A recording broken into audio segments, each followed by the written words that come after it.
Якія байкі згадаў Лукашенка і на чым ён прыдумаў зарабляць грошы? Што адбываецца з курсам беларускага рубля, а таксама якое нечаканае прызнанне зрабіў Павел Латушка? Вітаем, сябры! Гэта наша Ніва, і зараз мы ўсё вам раскажам.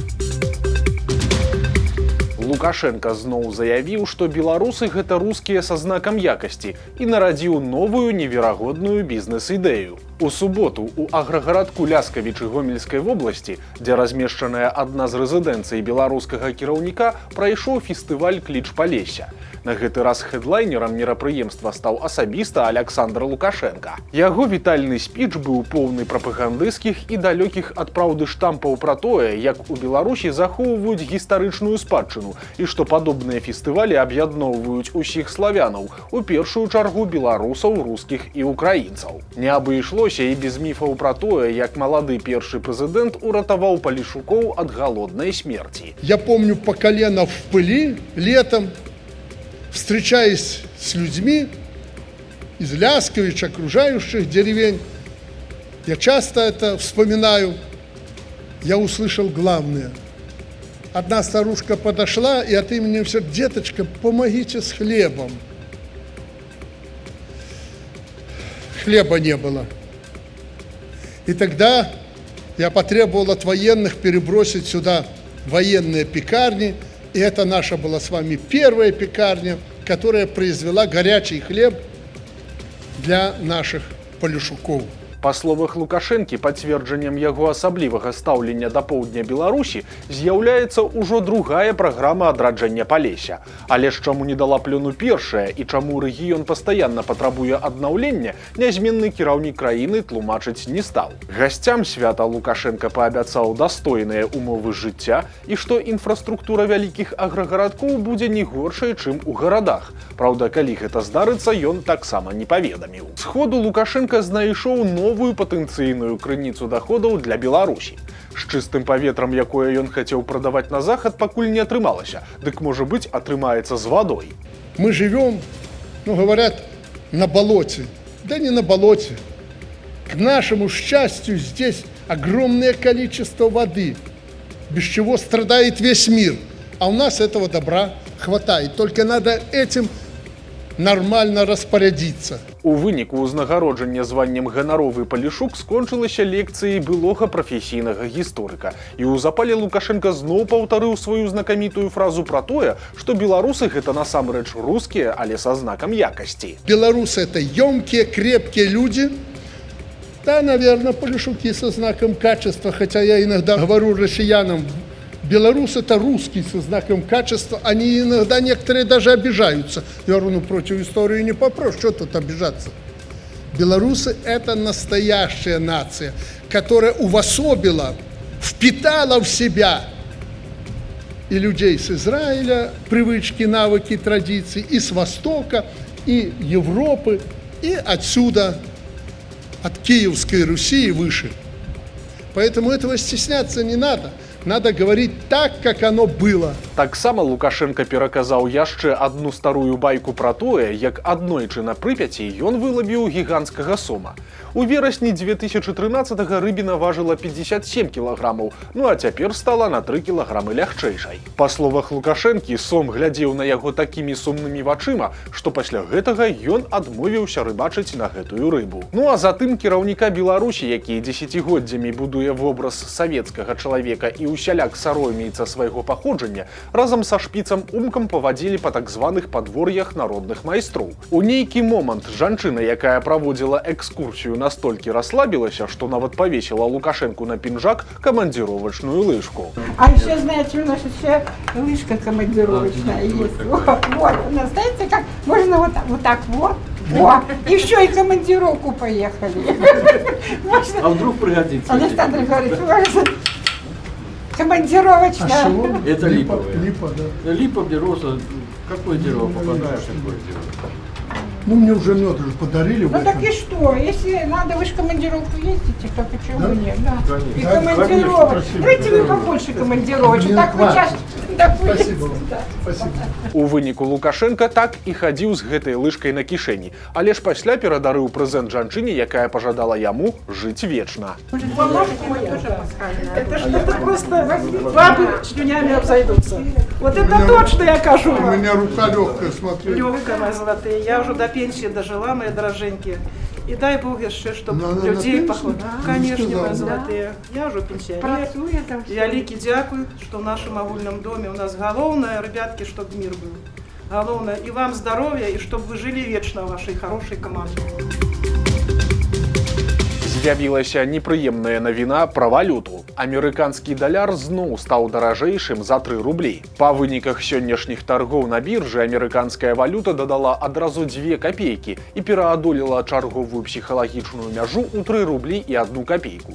Такім дарагім даляр апошні раз быў 5 месяцаў таму.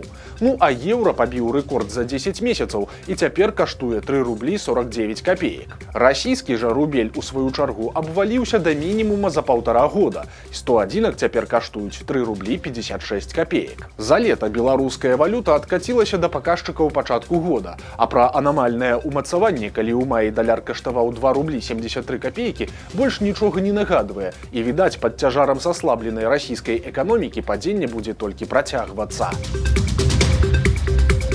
Амерыканскі спецпасланнік Джон Коул зноў даў надзею на вызваленне беларускіх палітвязняў. З мінулага года перамоўшчыкі Трампа стабільна раз на 3 месяцы прыязджалі ў Мінск, пасля чаго Лукашенко вызваляў партыю сваіх закладнікаў. Апошні раз дэлегацыя са Злучаных Штатаў была ў Беларусі ў сакавіку, аднак пасля гэтага па нейкіх прычынах перамовы былі пастаўленыя на паўзу. Нядаўна Лукашенко праз пастаяннага прадстаўніка Беларусі ў Арганізацыі Аб'яднаных Нацый Валянціна Рыбакова прасіў перадаць прывітанне яго амерыканскаму прыяцелю. І цяпер сам Коул зноў даў надзею на аднаўленне перамоўнага працэсу. Сястра асуджанага на 8 гадоў Іллі Верамеева запытала ў амерыканскага юрыста праз сацыяльныя сеткі, ці можна спадзявацца на вызваленне палітвязняў у найбліжэйшай будучыні. Коул лаканічна адказаў адным словам «так», але ніякіх тэрмінаў і падрабязнасцяў не паведаміў. Былога міністра пазбавілі хлебнай пасады дзеля іншага збітага лётчыка. Анатоль Маркевіч узначаліў Мінкульт у лістападзе 2020 года і да таго да культуры не меў ніякага дачынення. Асноўнай задачай чыноўніка сталі палітычныя рэпрэсіі, і пасля таго, як Маркевіч адсправаздачыўся аб заканчэнні зачысткі сферы ад так званых дэструктыўных элементаў, Лукашенко адправіў яго ў адстаўку. За верную службу экс-міністра ўзнагародзілі ганаровай сінекурай, і летась Анатоль Маркевіч узначаліў прадстаўніцтва камітэта саюзнай дзяржавы ў Мінску.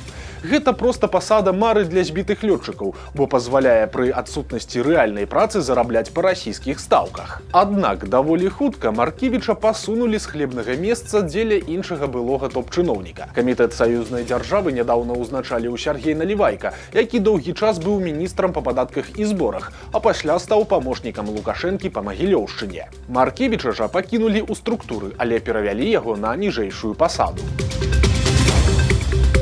У Мінску захраслі 200 пасажыраў самалёта, які ляцеў з Турцыі ў Расію. Рэйс Бодрум-Масква павінен быў сесці ў аэрапорце Унукова ў 2 гадзіны 55 хвілін нядзелі. Але праз атаку беспілотнікаў борт не толькі спазніўся на некалькі гадзін, але і нечакана для пасажыраў сеў у Мінску. Але ж на гэтым прыгоды 200 чалавек не скончыліся.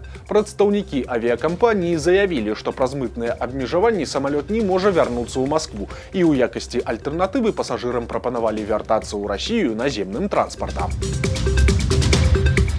Работнікам Цэнтра алімпійскай падрыхтоўкі па фрыстайле забаранілі прысутнічаць на пахаванні Мікалая Казекі. Развітанне са славутым трэнерам прайшло ў пятніцу.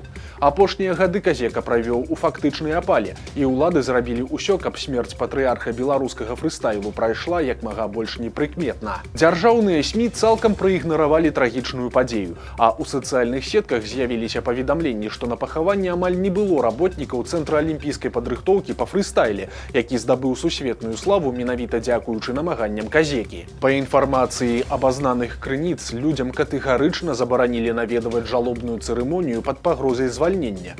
І атрымліваецца, што Мікалаю Казеку нават пасля смерці не даравалі таго, што ў 2020 годзе ён выступіў супраць фальсіфікацыі выбараў і гвалту сілавікоў. Ну а пакуль Лукашенко расказвае байкі пра захаванне гістарычнай спадчыны, яго чыноўнікі цішком рыхтуюць маштабную зачыстку дзяржаўнага спісу помнікаў. Мінскі аблвыканкам разаслаў па раёнах дакумент за подпісам намесніка старшыні Александра Ільясевіча. Чыноўнікам даручылі тэрмінова падрыхтаваць дакументы на пазбаўленне ахоўнага статусу гістарычных аб'ектаў, і гэта дазволіць у выніку зруйнаваць тысячы помнікаў. Ад мясцовых уладаў запатрабавалі тэрмінова скласці акты абследавання і апісаць страту гістарычнай каштоўнасці. Калі прааналізаваць дакумент, то вынікае, што ў першую чаргу лукашэнкаўцы хочуць пазбавіцца ад шляхецкіх сядзібна-паркавых комплексаў. Выключэнне з дзяржаўнага спісу фактычна з'яўляецца смяротным прысудам для гістарычнага аб'екта. Яго адразу можна пусціць пад бульдозер, каб схаваць сляды шматгадовага бяздзеяння ўладаў. І першыя прыклады ўжо з'явіліся. Так, напрыклад, у цэнтры Мінска нядаўна пачалі знос мадэрновага корпуса бальніцы. Лаяльныя ўладам акадэмікі падпісалі патрэбнае заключэнне аб страце каштоўнасці, і будынак пайшоў пад знос. Аднак, як нечакана прызнаўся былы міністр культуры Беларусі Павел Латушка, цэнтралізаваная кампанія па знішчэнні гістарычнай спадчыны пачалася не цяпер, а яшчэ 15 гадоў таму. У пачатку 2010-х Лукашенко прама патрабаваў ад яго выключыць са спісу каштоўнасцяў тысячы аб'ектаў, каб яны не перашкаджалі інвестарам. Аднак, па словах Латушкі, ён адмовіўся падпісваць якія-небудзь дакументы, у выніку чаго меў канфліктныя размовы самім Лукашэнкам ды тагачасным прэм'ерам Сідорскім і гатовы быў звальняцца. Ну а патрэбныя дазволы з ніжэйшых па рангу чыноўнікаў выбіваліся асабістымі пагрозамі. У гарах Кыргызстана знайшлі целы зніклых беларускіх альпіністаў. Выратавальная аперацыя на піку Курумды, якая доўжылася больш за тыдзень, падыходзіць да свайго завяршэння. На жаль, цуду не адбылося. У нядзелю каардынатар пошукаў паведаміў, што пры дапамозе беспілотнікаў на вышыні 5400 метраў былі выяўленыя целы 3 альпіністаў. Імаверна, яны загінулі падчас спуску ў выніку каменяпаду ці сходу снежна-каменнай лавіны. Пацвердзіць асобу загінулых будзе магчыма толькі пасля эвакуацыі целаў, але з вельмі вялікай імавернасцю яны належаць дваім зніклым беларусам і літоўцу, бо непадалёк ад месца выяўлення целаў раней быў знойдзены іх рыштунак. Праз складанасці рэльефу і небяспеку паўторных каменяпадаў ратавальнікі пакуль не могуць спусціцца непасрэдна да загінулых. Аперацыя па спуску целаў будзе планавацца асобна. Нагадаем, што група з 3 дасведчаных альпіністаў, беларусаў Максіма Палянскага і Мікалая Свірыдава, а таксама грамадзяніна Літвы Сергея Рубцова, перастала выходзіць на сувязь 2 жніўня. Напярэдадні яны паспяхова падняліся на пік Курумды, але пазней не з'явіліся ў базавым лагеры. Пасля гэтага пачаліся маштабныя пошукі з прыцягненнем ратавальнікаў і валанцёраў. На кручок ашуканцаў трапляюць не толькі пенсіянеры і іншыя ўразлівыя катэгорыі людзей, але і тыя, каго на першы погляд развесці проста немагчыма. Так, у міліцыю звярнуўся менеджер аднаго з беларускіх банкаў. Яго цягам тыдня апрацоўвалі па тэлефоне. Спачатку мужчыну развялі па схеме белпошты, выманіўшы код з СМС пад выглядам дастаўкі заказнога ліста. Затым жа ахвяры пазваніў псеўдаміліцыянер, які стаў расказваць пра крымінальную справу, заведзеную праз перавод грошай за мяжу. У выніку, каб даказаць сваю невінаватасць, мужчына пагадзіўся на праверку Нацыянальнага банка. Кур'ерцы, якую ён палічыў пазаштатным інкасатарам, мужчына перадаў 35 000 даляраў наяўнымі. Акрамя таго, ён набраў у банках крэдытаў на 140 000 беларускіх рублёў і таксама аддаў іх аферыстам.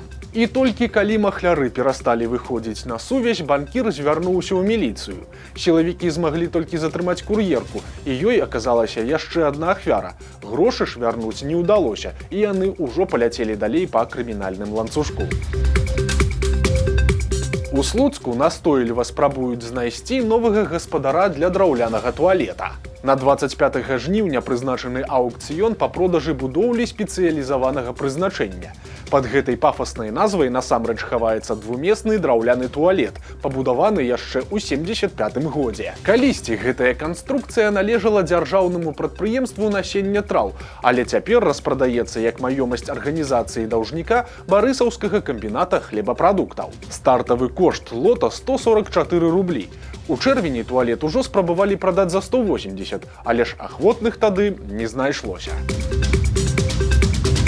Вось такія навіны панядзелка.